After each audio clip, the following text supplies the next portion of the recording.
In a forgotten corner of the world, where the trees are thick and the sky folds softly into the hills, there lies a village so old and quiet that it no longer remembers its own name.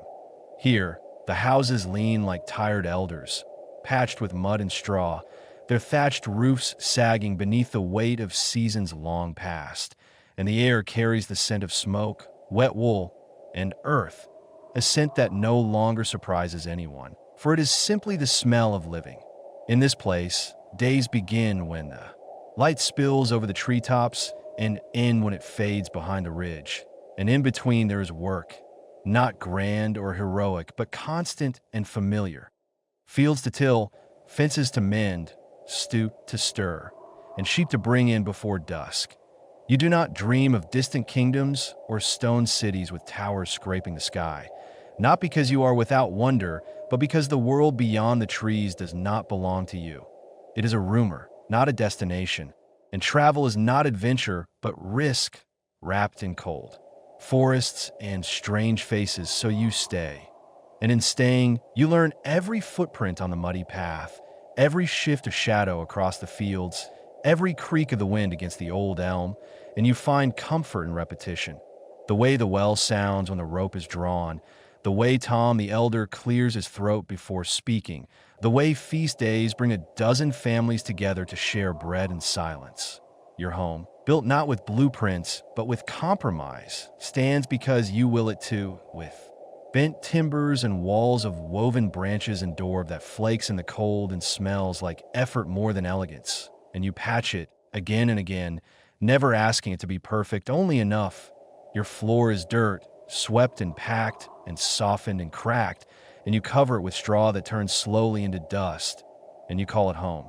There is no tavern, no inn, no stranger passing through without months of whispered speculation. And yet the village holds stories of goats stolen, of love born. In the shadows of the chapel, of small kindnesses traded like rare spices. The world beyond remains theoretical. The next village over a myth of marriage and mischief. And the city, if it exists, lives only in the tales of monks and merchants whose carts pass through like shooting stars. Sometimes someone leaves, usually young and full of something sharp. Hope, maybe, or restlessness, but often they do not return, and when they don't, no one panics. They simply say, "He went beyond the trees." And that is enough. You are not lonely here, not really, because your days are full with people and animals and the turning of the earth itself, and you do not need cinnamon to know the sweetness of warm bread, nor gold to feel the wealth of a good harvest. You sleep when the fire burns low and wake when the birds begin to chatter, and life is not easy, but it is steady, like the slow heartbeat of a land. And as the years pass, you do not mourn the life you did not live, because this one, full of repetition and familiarity and quiet strength, is enough. So close your eyes now, and let the rhythm of this small life lull you. For tomorrow the same sun will rise over the same hill, and the roof may still leak and the stew may still bubble. But you will be here, breathing in the soft peace of a world that asks nothing more from you than to stay. Sometimes in the middle of the night, when the wind sighs through the cracks in the shutters and the fire has settled into soft orange coals, you lie, awake and listen, not for danger, not for voices, but for the sheer quiet of it all, the stillness, so complete it feels like the world has paused just long enough for you to notice it. And in those moments, you think about the stories your grandmother used to whisper when the sky turned violet and the geese flew low, stories about spirits in the woods, about lights that danced in the trees, and people who followed them and never returned. And though you're older now, and tell yourself you don't believe such things, you still close the shutters tight and whisper a small prayer before sleep, just in case. And when morning comes, you forget most of the dream, but remember just enough to check the sheep, to scan the tree line, to step carefully over the wet patch by the threshold. And life continues in its slow, grinding rhythm, marked by chores and weather and the occasional market day, when someone from the next village overbrings a sack of onions or a bundle of dyed wool. And for a moment it feels like the world is expanding, like the edge of the map just moved a little farther out, but then the cart creaks away and the dust settles and you return to your routine, milking, mending, gathering, feeding, checking the roof again, always the roof, and the seasons blur together, each one harder to remember than the last. Not because they aren't important, but because they are all woven from the same thread of effort and patience. And as the children grow and begin to take over, your tasks with unsure hands and eager questions, you find yourself watching more than working, remembering more than speaking. And when one of them asks about the world beyond the forest, you pause, consider your words, and say gently, "The forest has its own stories." And that's enough for now, because some truths aren't answers, just quiet reminders that this life, simple and small and stitched together with mud and kindness and habit, is still a life. And even if no one writes it down, even if no songs are sung or statues carved, it mattered, it matters, and it will continue to matter as long as someone remembers how the light looked when it hit the field just before dusk, or how the bread smelled when pulled from the hearth, or how it felt to fall asleep knowing you had done what needed doing, even if no one saw. Because sometimes peace isn't something you find, it's something you choose again and again in the same place, with the same hands, under the same sky, and yet peace, though quietly cherished, is not without its shadows. And as the years wear on and the frost comes sooner and stays longer, you begin to notice little things. A hollow echo in the barn where there used to be warmth, a trail of prints in the mud that don't belong to any creature you know, a stillness in the grove that feels less like rest and more like waiting. And you try not to think too much about it. Try not to let the unease settle in your bones. But when the dog refuses to go past the old, well, and the chickens huddle silent even at dawn, you start to wonder whether the forest has remembered something it once chose to forget. And though the hearth still burns and the bread still rises, there's a heaviness in the air now, like the trees are holding their breath. And one night, when the moon is nothing more than a thin smear behind the clouds, you wake to a sound you can't name. Not loud, but deep, like the earth itself shifted, and you rise. Careful not to wake the others. Step outside with the lantern trembling in your hand, and the cold greets you like an old friend, sharp and knowing, and you follow the sound. Or maybe it follows you, past the gate, through the frost-crusted grass, to the edge of the grove, where the air feels thinner, stretched, and just before you turn back, you see it, a light, not bright, not harsh, but pulsing softly between the trees. And though every part of you wants to walk away, your feet move forward, slow and steady, because something in that glow feels familiar, like a name you once knew. And as you step beneath the boughs, the forest closes around you, not unkindly, but with purpose. And for the first time in years, you understand what your grandmother meant when she said some places don't forget, they wait.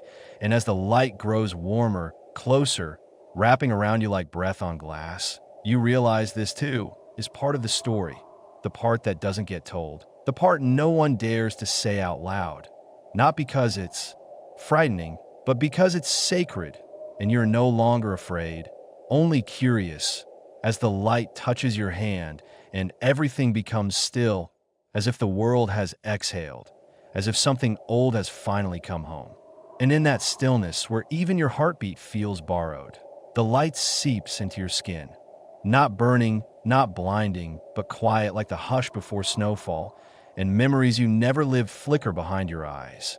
Hands buried in soil that remembers sorrow, voices chanting in a language the wind still whispers through the trees. A girl who looked like you once standing where you stand now, staring into the same light. Her face caught between wonder and knowing, and you understand then that this isn't the first time that the forest has done this before. Choosing someone who listens, someone who stays. And as the images fade, replaced by the soft creak of branches and the smell of moss and iron, you feel the weight of a promise settle on your shoulders. Wordless, timeless, not a burden but a tether. And when the light dims, folding itself back into the earth like a secret returned to its hiding place, you are alone again. But not empty, never empty, because now the hush has a rhythm, and the cold has a voice. And when you walk back toward the house, the frost crunching beneath your boots sounds less like silence and more like welcome. And though no one wakes when you step through the door, you know they'll sense it tomorrow, in the way the fire catches quicker, or how the air tastes sweeter before rain.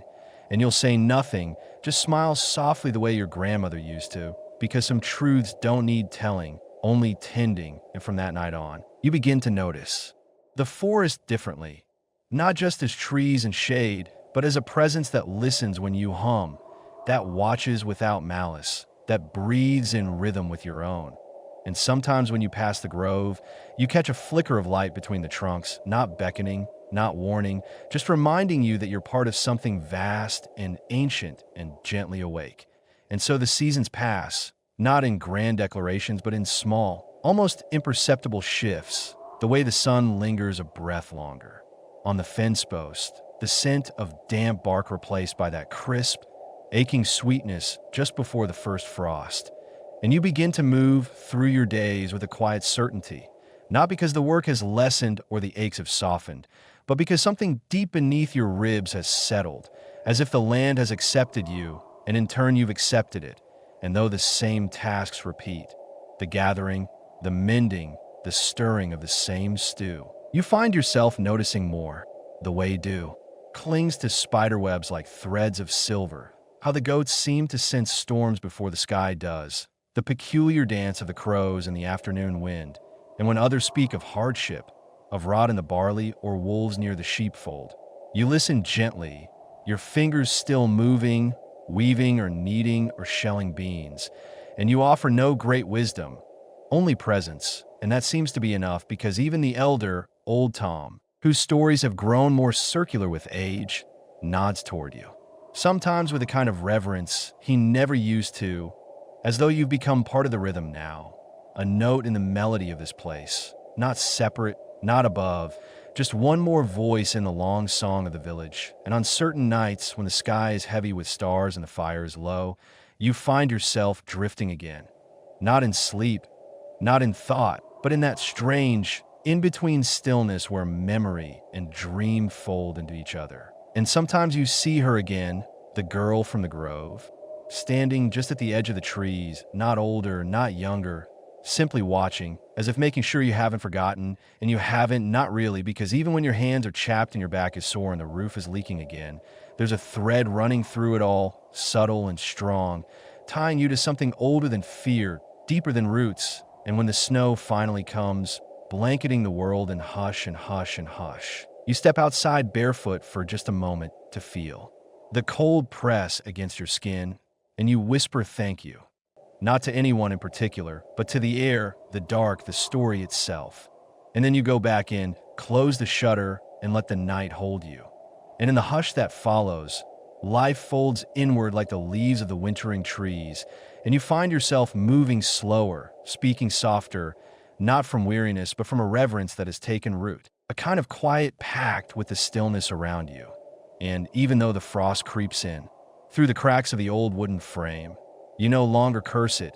Instead, you tuck another quilt around your shoulders and listen to the way the wind hums through the chimney like some ancient lullaby.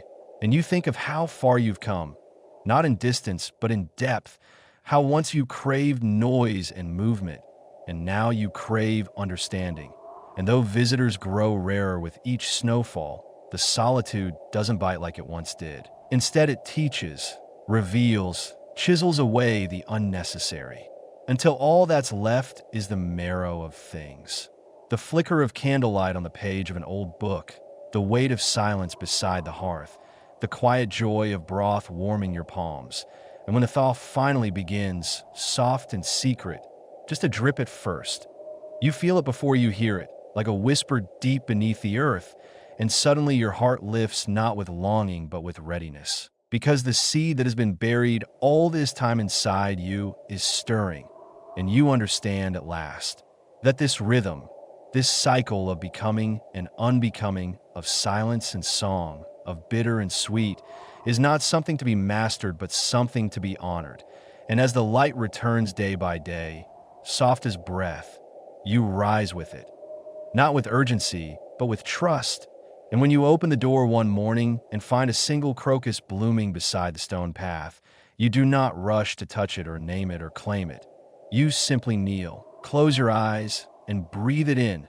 And in that breath, something ancient stirs, not a memory, but a knowing, deep and wordless, like the hush before a story begins, or the final note of a lullaby that never really ends. And as you rise to your feet, the sky seems wider somehow, as if it, too, has been waiting for this quiet return, this unspoken homecoming, and the world, though unchanged to the hurried eye, pulses with a softened clarity, each branch, each stone, each bird song stitched with meaning too subtle to name.